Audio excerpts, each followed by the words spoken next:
In this episode of the Courageous Public Health Podcast, Zoila Reyna shares what it looks like to walk away from work she loved without knowing exactly what would come next.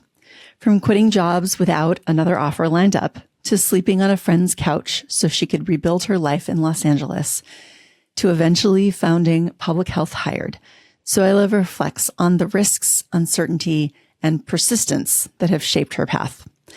This conversation explores courage, reinvention, and self-trust, and what happens when you stop settling for a life that no longer fits. You're listening to the Courageous Public Health Podcast, episode 60. To all the courageous women leading in public health, this podcast is your space to turn up the volume on your courage. This space centers your voice. This space celebrates your passion. This space amplifies your courage. My role? To listen, to amplify, and to stand with you in the fight for equity. My name is Dr. Christy McClamrock. I am an epidemiologist, consultant, the founder and CEO of Courageous Public Health, and the host of the Courageous Public Health Podcast. Each week, I have real, unfiltered conversations with women in public health about the challenges you face, the power you hold, and your vision for the future. We talk about the authenticity, vulnerability, and courage that you bring, not just to public health, but to every part of your lives. Because courage is about action, even in fear. It's about taking up space, leading unapologetically, refusing to be erased, and knowing you never have to do it alone. If you're ready to turn up the volume on your courage, if you're ready to take up space, if you're ready to smash the racist, patriarchal, cisnormative, heteronormative, ableist, capitalistic systems, then listen to this new episode. Hi there. Welcome to the Courageous Public Health Podcast. I'm Dr. Christy McClamrock. One of the things that these conversations continue to show me is this. Courage is already everywhere in public health. It's just rarely named, supported, or treated as a leadership skill. Every day, women are navigating uncertainty, making difficult decisions, and trying to build lives and careers that actually align with who they are, often inside systems that don't make that easy. Through Courageous Public Health, I partner with organizations to support women leaders navigating complexity, pressure, and high-stakes decision-making with greater clarity and sustainability. In this episode, my guest and I explore what it looks like to let go before you know exactly what comes next, to trust yourself enough to keep moving, even without certainty.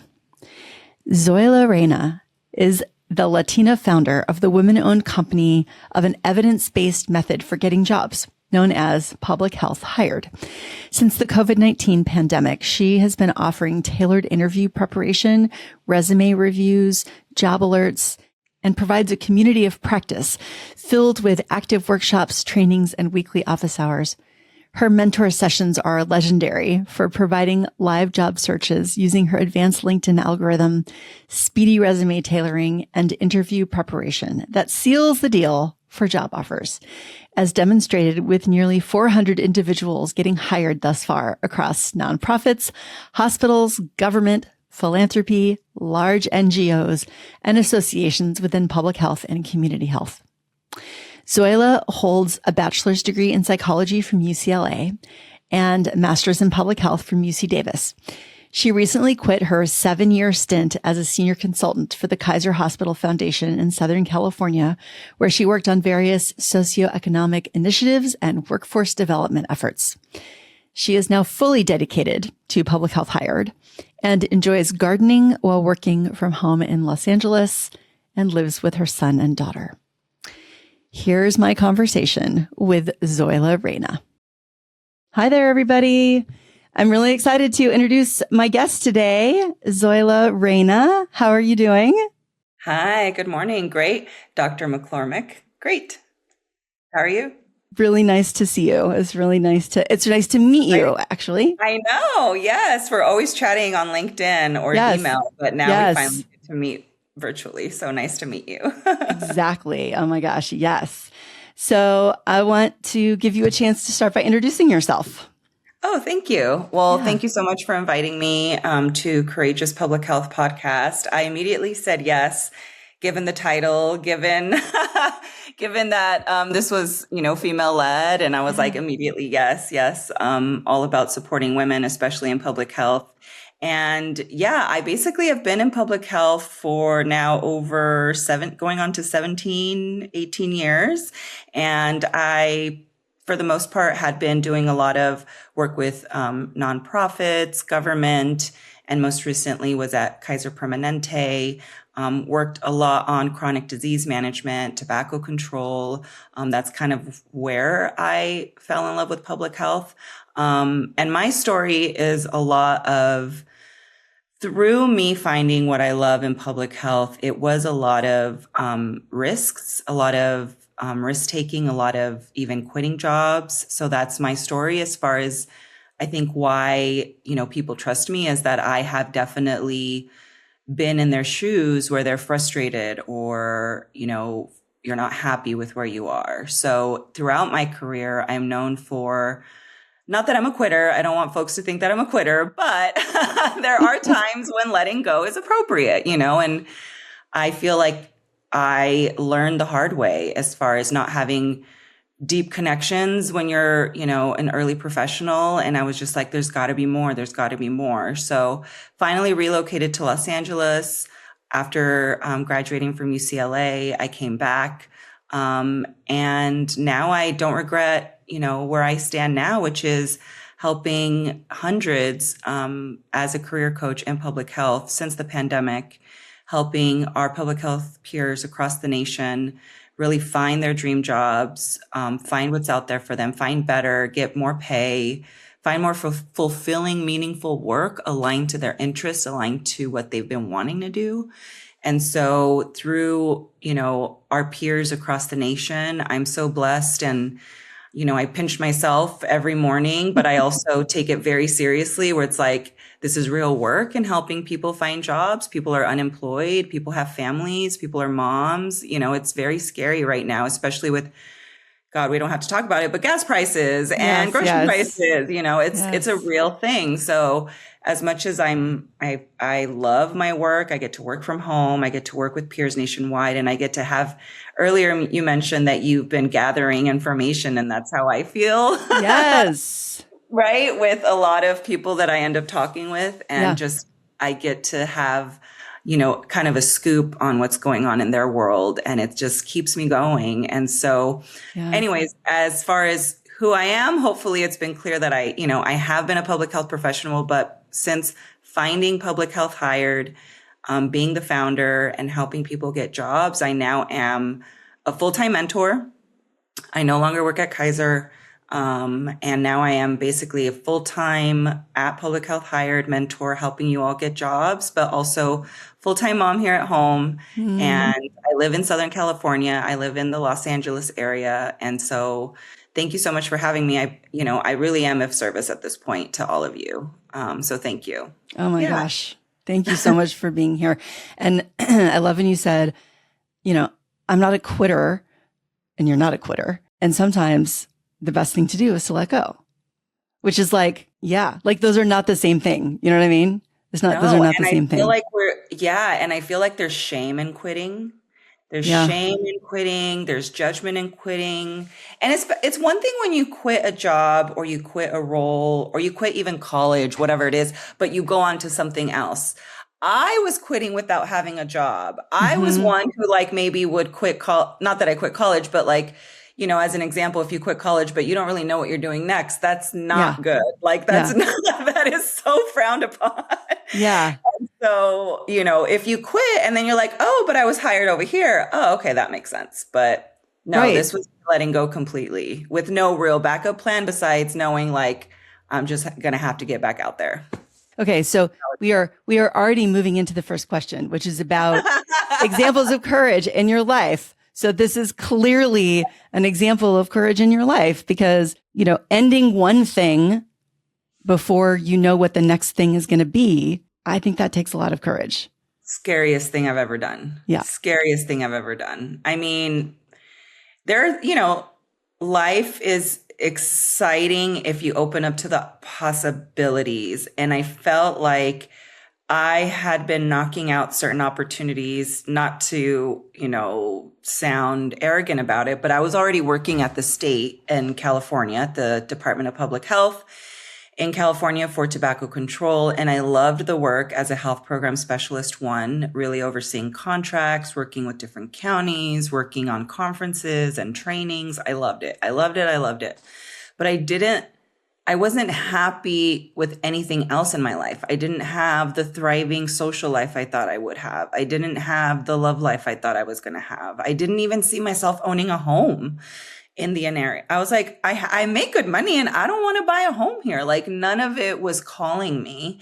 And I had a real, true crisis internally where here I was given a wonderful opportunity after getting my master's of public health at UC Davis, practically recruited from the audience during my practicum presentation, my capstone presentation. I was really shocked that they came up to me, but I basically at the time was working with the American Lung Association, which actually was subcontracted by the tobacco control program. So there happened to be some of those staff members in the audience. So when I introduced myself and I mentioned I was also working on migrant health and rural health and this whole other initiative outside of tobacco control, that seemed to pique their interest and they introduced themselves afterwards. And that's who helped me kind of get in the state. It was so hard.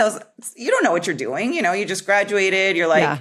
I don't know what's out there. And so I'm very blessed that Eugenio Garcia, he is someone, I don't know if he still works at the Department of Public Health, but he has definitely been one of those angels, mentors who helped me see what I could really put on paper and compete at the state level. And I pass that on forward to anyone who comes to me saying, I want to compete for state level work. You can do it. This is how you position yourself. So I love it when people want to go there.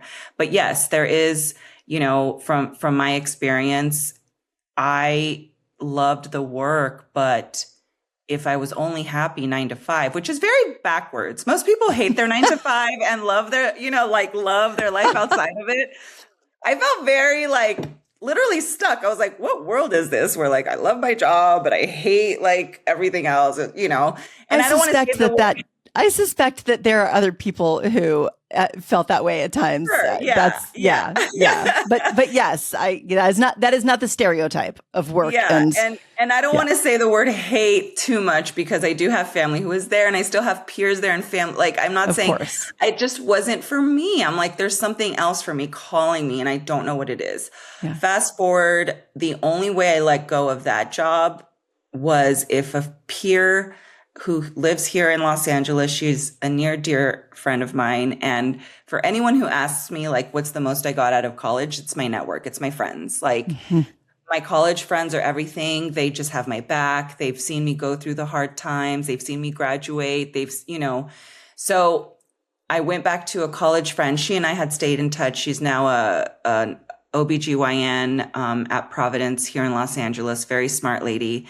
But I asked her, I'm unhappy. And the only way that I'm going to let go is if you could let me live on your couch. I straight up asked her, I swear, Christy, that was the only way. I'm I want to go back to LA. I don't have the courage to ask my family, my cousins or my uncles, to let me crash on their couch. But I was I can find work if I just relocate. And because of her, she let me crash on her couch. Immediately, I got a part-time job, ended up working at Rand Corporation for an opioid research trial. It worked out great because it was a way to add to my resume, a way to stay in Los Angeles, which is why I tell people add a part-time job to your resume. It's not the worst thing. You would be surprised how many skills you can acquire with part-time temporary contract work. So all of this to say that I quit, but it's not I then didn't have a plan of what's going to happen with my finances. You have to have the financial plan has to be there. The savings, the credit cards, you have to know your debt. You have to know. So there are things you can pause. There are things you can. And then since I didn't have rent, that was a big load off me. I'm perfect. My friend's just going to let me crash on their couch. And within, 2-3 months, I was back on my feet. So definitely a huge wow, like huge blessing. I just saw her the other day for Easter, I feel like and we should she's give her so a shout out. Do we want to shout her out? Yes, Dr. Evelyn Dennebeim in Providence. Yes, go to her if you want Yes. an OBGYN gynecologist. She's amazing. So yeah, I just feel like there are certain angels in my life that, have maybe given me the courage. When I tell my story, yes, these are my choices, right? It's not like Evelyn was like, girl, mind you, my friends in LA were like, you need to come back to LA. What are you doing in Sacramento? Come back, come back. So obviously she knew I was happy in LA, but there was just no way for me to move over. She saw how much I was struggling getting interviews because every time, and mind you, I was already, before I had asked her, I was already getting interviews, but not getting accepted. So I was getting into 2, 3, 4 rounds for LA-based companies, and they weren't giving me the job. And I genuinely felt it was because they knew I wasn't there already. And so when I said, Evelyn, I feel like I'm running into this, I cannot get away from this relocation factor. If you please give me that blessing to just move and prove to them that I'm already here. And it worked. Like it took time, but eventually I got back on my feet working full time back at the American Lung Association. They sucked me back in. For those of you who are afraid of quitting a company thinking that they're never going to accept you, they will. I am a living testimony of that. Oh my gosh, that's great. I quit on them and then came back 4 years later and they accepted me. So because they knew the value. They knew your value. They knew I was a workhorse. They're like, she gets things done. She's reliable. And I think when I had quit on them, this was like the first company I quit on when I was, because when I was accepted to work at the California Department of Public Health, I had quit on the American Lung Association. So they saw me grow and they were still within my network. So I think they had appreciated seeing me grow. So when I went back, they were like, no, she knows, like, she's not like completely disconnected. So yes, there was that factor. Yeah. I love that you said to your friend, I want to come back to LA. I want to stay on your couch. That's such a great example of like, say what you want and let the other person respond. Don't have both sides of the conversation in your head. Like, oh, I can't ask. What'll she think? What'll she say? Blah, blah, blah. That's the kind of stuff that I definitely get into in my head. And it's like, stop having the other person's side of the conversation in your head and just say what you want. And true. So often we say what we want and we get what we want. And it's not, I would say you also want to show them that you're serious, right? Absolutely. Like I said, when I brought this up to her, it wasn't just something I had been new to the idea. Yeah. She had seen me come and interview and then get disappointed, right? So she was someone who saw the proof in the pudding of like, she's trying, and she also knew that I'm not someone who's going to take advantage of that reputation really matters, right? I mean, your name follows you. People know how kind you are, how courteous you are, how much you contribute. And I think given that, she loved my work too, because she thought like, wow, you've been, from UCLA to UC Davis and you working at the state. I think she just also admired my hustle. And she thought like, if I support in helping Zoila let loose in LA, like what is she capable of? And lo and behold, like she didn't even think I was capable of this. She's like, now you own your own company. You have 2 kids. You're like a homeowner. Like what the hell? Like I didn't know I was capable of this either. So I definitely am blessed with those individuals in my life. Yes. It's so funny that you talk about your hustle. And I was thinking, it was a little while back that I reached out to you and was like, will you be on the podcast? And I was thinking, what was it? What was it that made me say, I want Zoila on this podcast? And then just when you said that, I was like, oh yeah, it was because I could see your hustle. I see your hustle on LinkedIn. And I was like, oh yeah, this is good. I am very competitive when it comes to getting a job. I am very competitive when it comes to getting a job. And I feel like it has stemmed obviously from my own trials and tribulations and my own risks and my own like aha moments and seeing behind the wall or behind your own limited beliefs, right? You know, Yeah. I have my own limited beliefs I've had to push through. I still have my own limiting beliefs, Of right? We course, all we do. all do. Like Yeah. we have so much potential. Our human potential is up to us, like to be honest. It Yeah. really is. Yeah. And for me, I love, while I love the hustle, I don't think I would stay if I didn't see the results, right? Sure. Because there's only so much that you can take as far as like, I can't keep doing this anymore. Like I can't just keep applying with no result, keep applying with no result. And so with with my community, I'm very honest with them as far as like, there is, this is not easy. It takes work. It does take hustle. It just takes a different mindset, a different shift. And once you see the shift, it makes things easier over time. So I am very honest with individuals as far as like, none of this is like a quick shot to the moon. Like you don't just, oh, great. This is how you do it. No, it is still very painful, which is sadly why I am still in my role. Like if folks had figured out, if it had been really like that easy, I wouldn't be in this role. And this whole AI stuff is only making things worse. So I don't know if you have that on your list to talk about, but like I am not seeing things getting better with Chat GPT and AI apply and all of that. So anyways, yes, that's how I feel lately about just the hustle of this. It's real. It is real. It is totally real. Yeah. And go ahead. Yeah. So no, I wanted to ask you also, I wanted to move into the next question. So this is about courage, also in the context of authenticity, right? And claiming and expressing your power. And I wanted to ask you about sort of your courage in spaces that may not always welcome it. Because I know this is an issue for a lot of women, for women of color, for sure. So yeah, what are your thoughts about that? How do I feel about me having to step up when I'm not welcome to step up? Is that what your question is? Yeah. Or like, how do you express and embody your courage in those moments? I will say that it's really tough to step into a room where you are questioned in your specialty, subject matter expertise.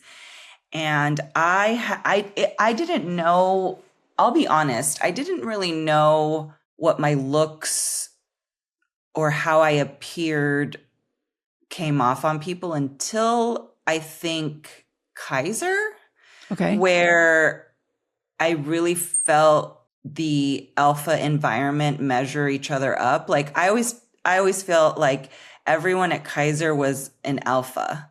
Like everyone there was just so competitive and unlike any other environment I had been in.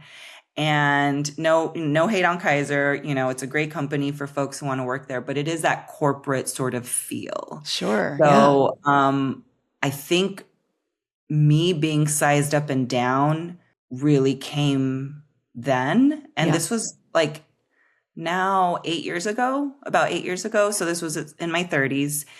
And I think what was more striking is people didn't even think I looked old enough. Like, interesting. So there was the gender factor that I was female. I'm a consultant as a female. I come in because I was hired next to two males who were like evaluators and statisticians. And I was like the community expert who was supposed to work with them.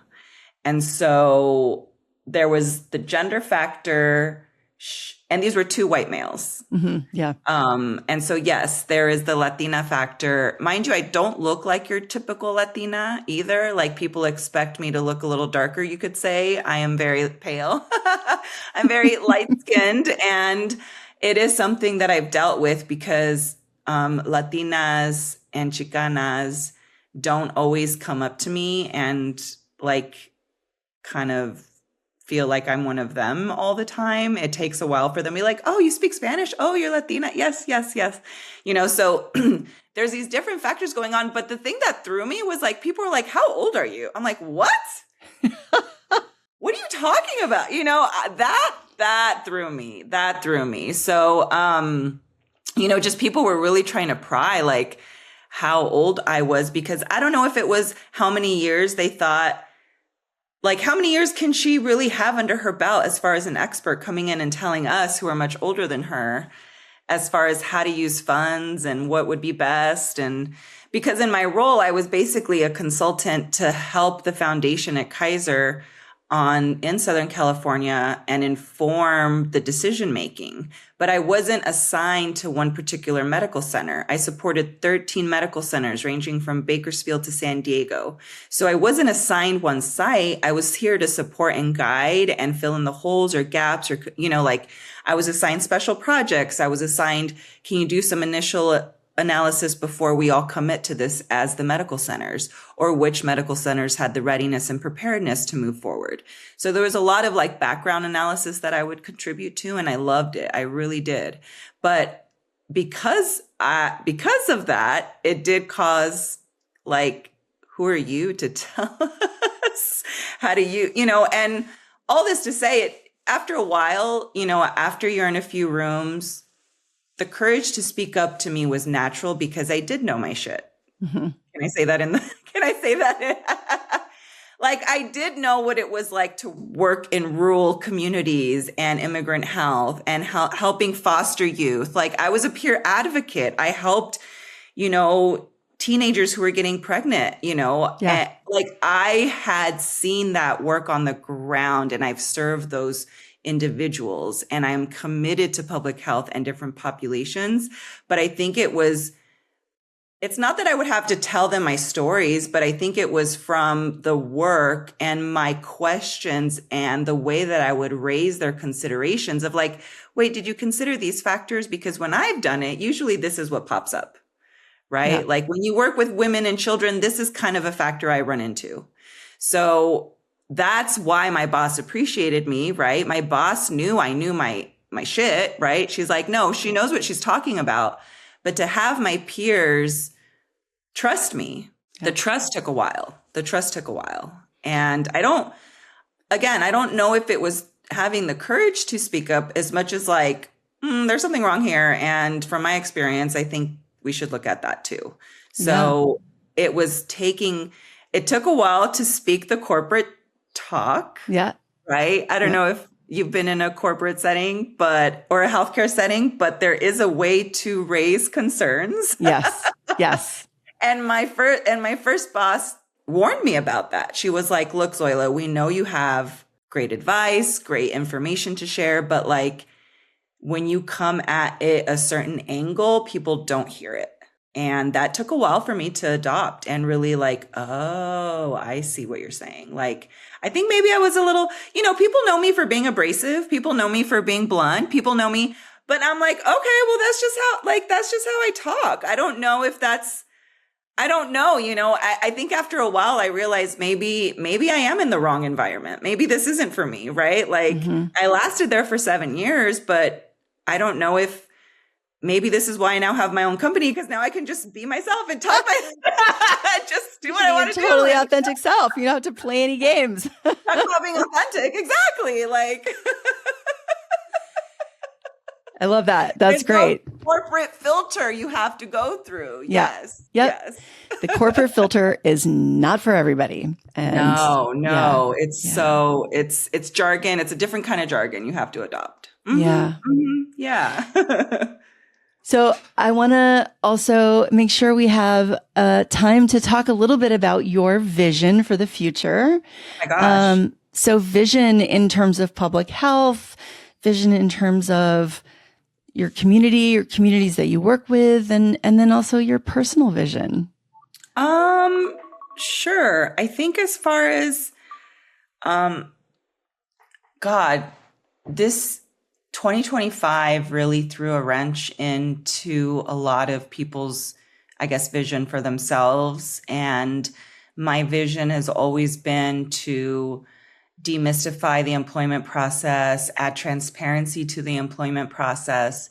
And even with all of that, I feel like it's still rocky, right? The waters are still uncertain. As much light as I can shine, into the waters, it's still hard to navigate, right? The tides are still high. It's not like things are calm. No. So my vision continues to be to, continue to shine that light regardless, because that's all I can really do is, add value to their job search, our peers' job search, and informing them on where the job market is going. I think I have a bigger goal in the larger scheme of things to even publish some of our work and some of our findings. And, I think some more, what is it called? More numbers behind our community could really add more credibility across the universities, across the companies,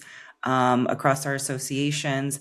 But even with that, I haven't published any of our numbers. And, the jobs, people getting jobs speak for themselves, right? Like that is the evidence base that I stand behind. Like I have been wanting to add more, I guess, evidence behind our numbers, but given just how quickly things move, I still stand behind just the job offers coming through, right? Like this is who's getting hired. This is who's hiring us. Like to me, that is enough to inform our peers. So that I will continue to do. I think I definitely want to, I have been thinking of how to bring us together in a more, what is it called? Whether it's more career fairs, like virtually. I have a love-hate relationship with virtual career fairs. I love in-person career fairs. I don't know how you feel about the in-person versus virtual, but I feel like in-person is really way better than virtual. I've attended a few virtual and they're pretty hard. So, I can see how that would be hard for that kind of event. Yes, for sure. I don't know. I want to continue. If there was to be a career fair that we offer through Public Health Hired, again, I want it to be in person. Like, so that is also something I see coming down the pipeline. Nice. But I think I was being pulled into the virtual world too much, given that it was COVID for a while, right? Sure. And then got comfortable in the virtual world, and I am in the virtual space. Right. So right. I think if I rethink it, I think I would want to do something in person and figure out what works best. So anyways, all this to say, there's lots of opportunities on, working with universities, working with more companies, bringing us together, do more networking. I want to keep ramping that up. And I am so blessed by the community that keeps supporting me and keeping just the hired community afloat, through the masterclass that folks purchase, through the mentorships that folks purchase, through the partnerships that I get contracted for, I'm able to maintain the community. So whether folks just decide to jump in, through a sale or through a masterclass, like that's you contributing to the community sustaining itself. So I love that, as far as what I have a vision for the company, it's really informed by the clients, by the mentees. Like if it doesn't work for them, it doesn't work for me, right? Yeah. Like it doesn't, it's just the nature of the work. So whatever they need, and that's why I keep hearing career fairs they want to be able to do, but that's kind of what I'm working through with them. And as far as personally, I am going nowhere. I'm here in LA. I love it here, girl. I'm finally feeling like I understand my home, my children. My kids are 7 and 3, soon to be 8 and 4, and a boy and a girl, Giovanni and Jara, and they are growing way too fast for me to even grab a hold of what the heck is going on. So, I'm trying to just enjoy them. And just the other day, I took my son to Universal Studios Mario Land. Exciting. You know that? Do you know the Mario Land? I don't know about this. They have this whole Mario setup, given that there's the Mario movies. Oh, yeah. So he's a huge fan. And anyways, I got to just be with him and just enjoy him on a Friday. I canceled all my meetings, that's the Fantastic. niceness and the luxury. And just like, I can't believe I get to spend my day like this because I chose to, right? I didn't have to ask for a vacation day or, Yep. have to, whatever. It was just, I want to go. I want to take them. My mom was here. She took care of my baby girl, and I got to spend the day with my son. And soon I'm going to do the same with baby girl Jara. We're going to go to Disneyland.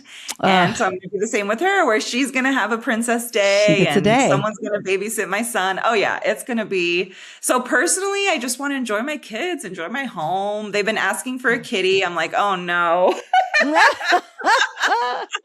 Oh, here come the pets. They're like, we want pets. Yep. I'm like, okay. We had a puppy for a while, but the puppy didn't work out. So we're going to try maybe a kitty now. Try a kitty next. So, yeah. I love that. Pray for me. That's great. Me. Yeah. Yes, I will. Oh my gosh. I know. So just take care of my kids. Yeah. That's my plan. That's a great plan. I love that plan. And I'll be interested to know how Disneyland compares with what is it, Mario World? Mario? Yes, Mario Land. Yes, I enjoyed it because I Mario Land. Yeah. And Universal Studios, they also had like a Simpsons land that I wasn't expecting. They have a Krusty Land. I grew up on The Simpsons. Oh my God. So I even got to see like Homer. I was like, oh my God, I felt like a kid. And he's like, who's Homer? Who's The Simpsons? I'm like, what are you talking about? Oh my gosh. I know. Great. I need to expose That's great. I mean, we got to do the things that, bring us joy and make us happy. Exactly. Thank you so much. Thank you for having me. Yes, I really do appreciate it. So I appreciate your time. Yeah. And I want to just real fast, I want to make sure that the listeners know the best way to reach out to you. Sure. To connect with you. If want to reach out, need career advice, aren't sure how to pivot, are unemployed, need resume help, you can find me on my website at phhired.com or LinkedIn, the public health hired company site. And then I'm also on Instagram. People like to DM me. So you pick your beautiful. Poison. You communicate how you prefer. Pick your poison. I will put all of those poisons in the show notes to make it really easy for people to pick the one that they want to use to reach out to you. Yes, please come and say hi. Yes. Yes. Awesome. Thanks for having me. Appreciate it. Okay. Thank you. Talk to you soon. Sometimes courage is letting go before you know what comes next. Sometimes courage is asking for help and trusting that movement itself might create new possibilities. Sometimes courage is realizing that success on paper still isn't the life you want. Zoila Reyna reminds us that courage isn't always about certainty. Sometimes it's about listening to yourself deeply enough to begin again. If this conversation stayed with you, if it made you think about your own leadership, career, or the women around you, this is exactly the work we do through Courageous Public Health. We partner with organizations to support women leaders navigating complexity, uncertainty, and high-stakes decision-making with greater clarity and sustainability. Because when leaders are supported in making decisions aligned with who they are and what they truly need, public health becomes more human, more sustainable, and more connected. If that resonates, I'd love to connect. The links are in the show notes. Until our next episode, stay courageous. Thank you for listening to the Courageous Public Health Podcast. Visit courageouspublichealth.com to find the show notes for each episode and learn how to connect with us.